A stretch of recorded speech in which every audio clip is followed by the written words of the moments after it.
Oke, silakan. Oke, baik. Assalamualaikum Pak Fendi. Waalaikumsalam Bu Yeni. Bagaimana kabarnya hari ini Pak Fen? Alhamdulillah sehat-sehat Bu. Bagaimana kabarnya Bu Yeni hari ini? Alhamdulillah sehat juga Pak. Ada apa ini Bu Yeni? Sepertinya ada hal penting yang mau diobrolkan. Iya nih Pak. Jadi begini, mohon maaf sebelumnya ya Pak ya. Nah, Pak Fendi hari ini sedang sibuk?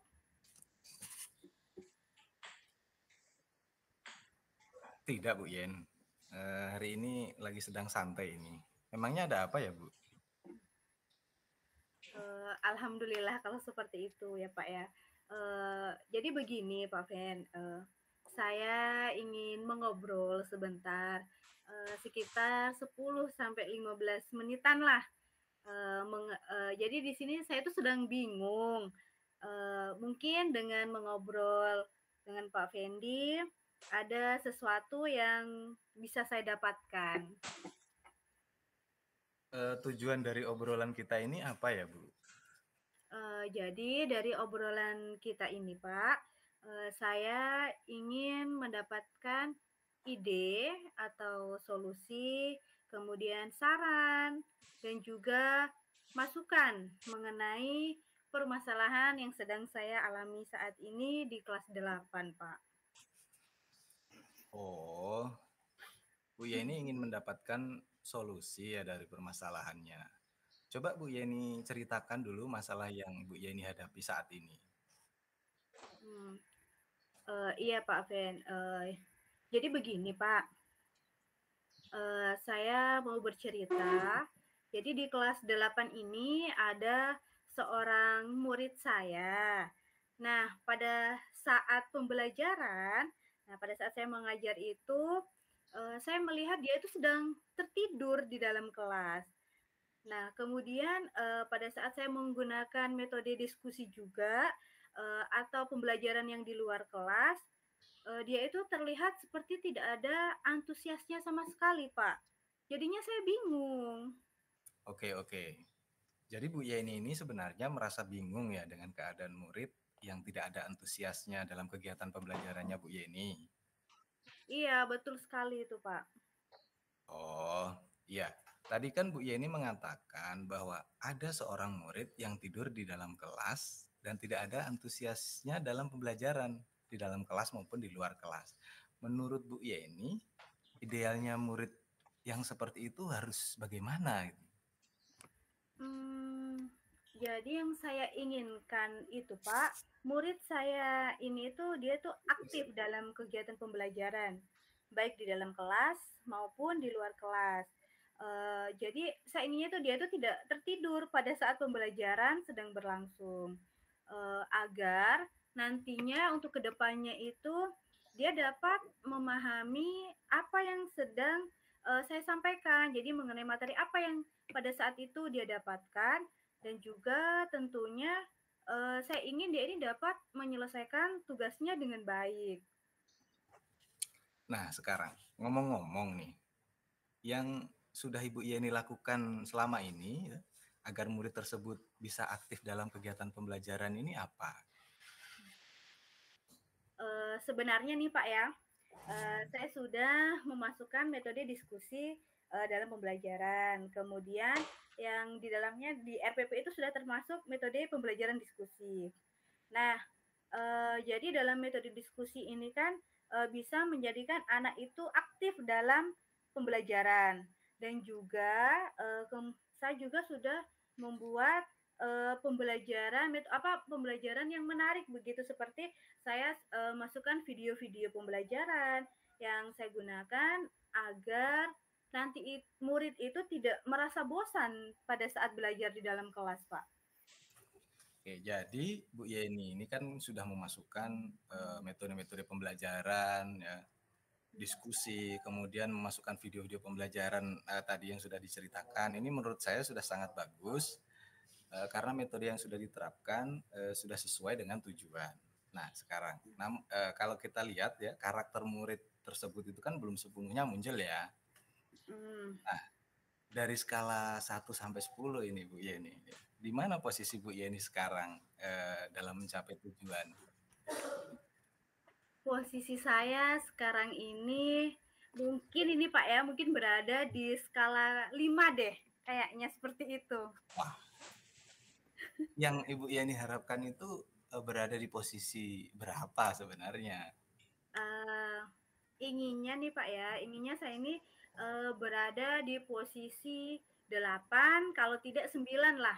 Ya, oke lah.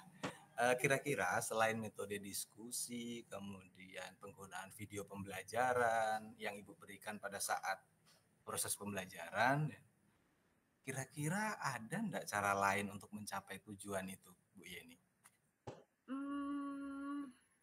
Apa ya Pak ya? Mungkin ini Pak ya, mungkin saya harus melakukan pendekatan terlebih dahulu terhadap murid saya yang uh, apa namanya yang tidur di dalam kelas dan tidak ada antusiasnya. Nah, kemudian saya memberikan motivasi sebelum pembelajaran dimulai dan juga apa ya pada saat pembelajaran penilaian sikap itu saya mungkin akan lebih menekankan di akhir kegiatan dalam refleksi yang saya lakukan terkait penilaian sikap dan selalu memberikan apresiasi kepada murid tersebut agar nantinya dia itu selalu antusias dalam kegiatan pembelajaran. Oke, itu kan pada proses pembelajaran. Hmm. Nah, kalau di luar pembelajaran bagaimana, Bu? Kalau di luar pembelajaran, mungkin nanti saya akan mengadakan semacam lomba kompetensi berkelompok. Jadi saya membentuk kelompok, kemudian saya adakan lomba, dan juga mungkin sering mengadakan permainan-permainan agar pembelajaran yang saya lakukan di luar kelas itu lebih menyenangkan, Pak. Wah, luar biasa ini Bu Yeni ya. Kira-kira apa rencana untuk mencapai tujuan tersebut?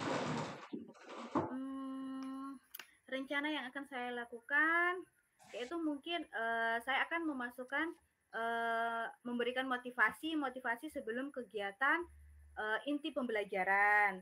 Kemudian saya memberi informasi ke setiap murid bahwa sikap dalam kegiatan pembelajaran itu yang pembelajaran yang baik itu merupakan bagian dari penilaian. Nah, selain pengetahuan dan keterampilan.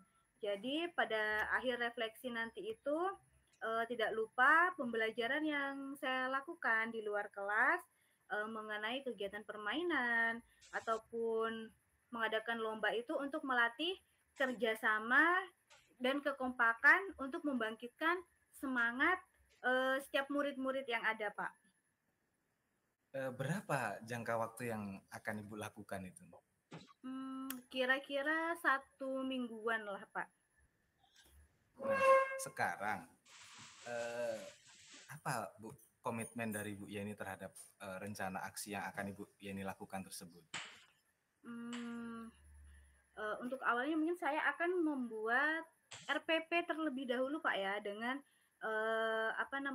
dengan menitikberatkan metode diskusi dengan penilaian yang diutamakan pada sikap. Nah, berikutnya keterampilan dan pengetahuan diawali dengan memberikan motivasi dalam waktu satu atau 2 mingguan ke depan. Kemudian di luar pembelajaran ada permainan untuk melatih kebersamaan dalam berkelompok. Oke. Nah, kira-kira siapa yang akan membantu Bu Yeni untuk merencanakan pembuatan RPP itu, Bu? Awalnya mungkin nanti saya akan mencoba membuat sendiri dulu, Pak ya. Kemudian setelah selesai saya membuatnya, saya minta pendapat dari dari kepala sekolah dan rekan sejawat yang sesuai dengan mapel yang saya ampuh. Kemudian untuk untuk dilakukan perbaikan jika ada kesalahan-kesalahan yang Saya gunakan untuk, apa namanya, menulis RPP ini.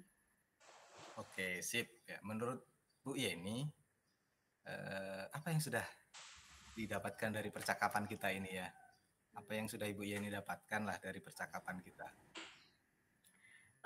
Dari percakapan kita tadi ini, Pak, jadi saya sudah mendapatkan ide atau solusi untuk masalah saya terkait dengan murid yang, antusiasnya dalam pembelajaran itu kurang, di dalam kelas maupun yang di luar kelas. Oke, alhamdulillah ya, Bu Yeni sudah dapat atau sudah mendapatkan manfaat dari percakapan ini.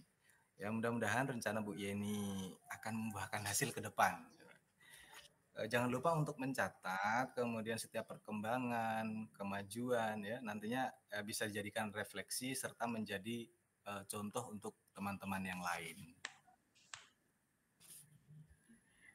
Oke, baik, terima kasih banyak Pak Fendi, Ya, eee, atas masukan dan sarannya, ide, kemudian dan juga ini tentunya sudah meluangkan waktu dengan saya untuk mencari solusi mengenai masalah yang saya alami. ya sama-sama Bu.